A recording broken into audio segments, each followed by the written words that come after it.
move forward from there.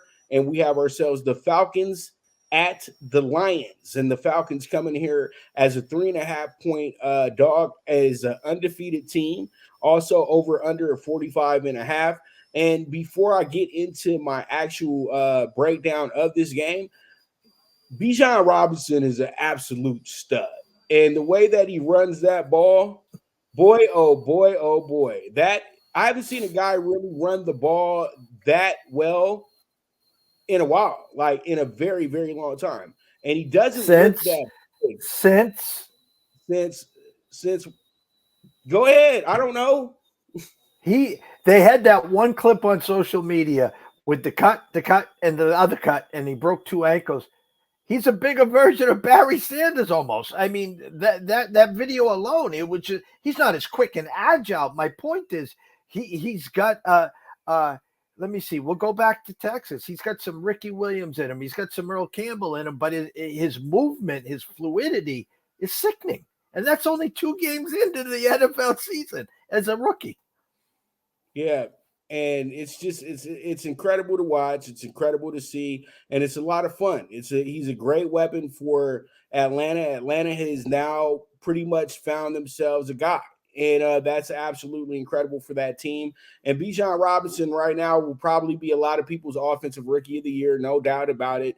I know he's seen as a fantasy gem, and he went early in the fantasy drafts as well too. So everything is actually checking off, because they had the same type of hype for Mike Pitts last year as well too. So, you didn't know what you were getting going in, but who else is pretty good as well too?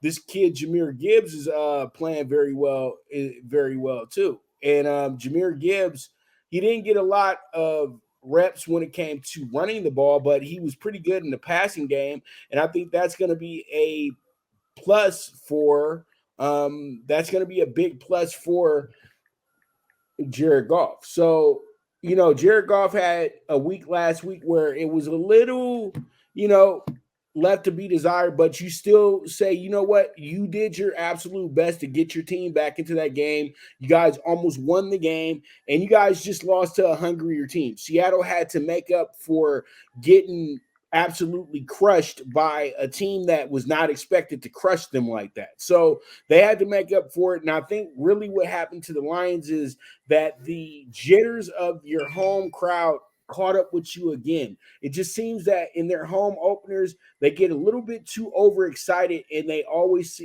figure out a way to beat themselves. And I feel like that happened again. But when it comes down to this game right here, I feel like since the Falcons are really a one-trick pony in all essences of the word, I can't I can't jump on this 2-0 because it looks like smoke and mirrors to me. You like get to line it up with a Panthers team that has a brand new quarterback who was really trying to figure it out game one. They made some mistakes and they wound up losing that game. And literally, the Packers defense really just went ahead and dropped that game. The Packers should have won that game. They just didn't know how to finish that game.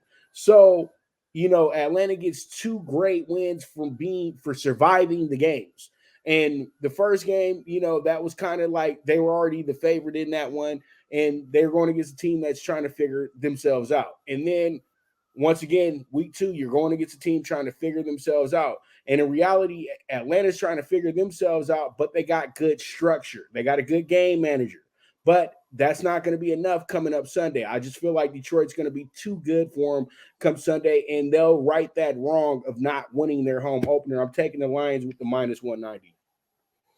I like where your eyes are. Don't not many of us expect, obviously, the Lions to lose this game. Never mind, they were the talk of the town, the talk of the NFL going into Kansas City, winning that game. 10 days off. It was kind of sort of the perfect storm for Seattle. Coming off that embarrassing second half against the Rams, who, by the way, we'll get to later. Hats off to McVay, Puka, Tutu.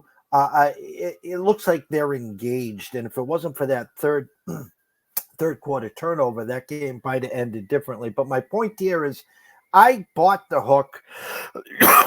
I'm taking Atlanta up to 4. There's a lot of injuries in Detroit.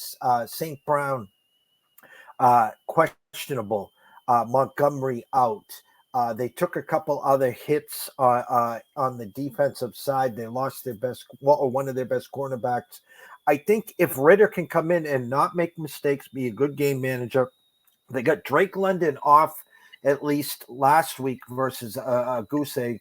Maybe start to establish Kyle Pitts. The Atlanta D has been sneaky. I'm not calling them a good defense, but my point is if they come in here with the thought process and the mentality, hey, we can't go first team to 30 here. You had an over. My true number was 44 and a 2.5. The public's taking it to 3.5 with a 46. They're expecting that shootout. I think this has got a 24-21 written all over it. First one to 24 wins this game. Wouldn't be surprised, obviously, if Detroit wins. But I'm going to say this, Pops. I would not be shocked if Atlanta came in and actually stole this game either. It's a 50-50, Jeff. I'm going to be dead honest with you. I think that it's a straight up 50-50. And really, it's going to be two sides. It's going to be bettors are going to be jumping on both sides. This will probably drop to a 2.5 by the time we get the kick. I promise you that. I think that because they're going to try to really trick you into really taking that Lions line. If you're smart, you take the Lions on the money line like I'm doing right now. But they're going to try to get you to entice yourself into getting that 2.5 on the spread. Because right now we know that they're going to get the Falcons money early and they're going to get the Lions money late. That's how I'm feeling on this one. I mean, you got the money line now. If this line does get to 4, if it, right now I'm looking, it's 3.5 at South Point. As soon as that thing hits 4 and your guy has it at 4, I'd go in there by the hook and I'd have Atlanta plus 4.5 and the Lions to win. You got a great window there for a middle.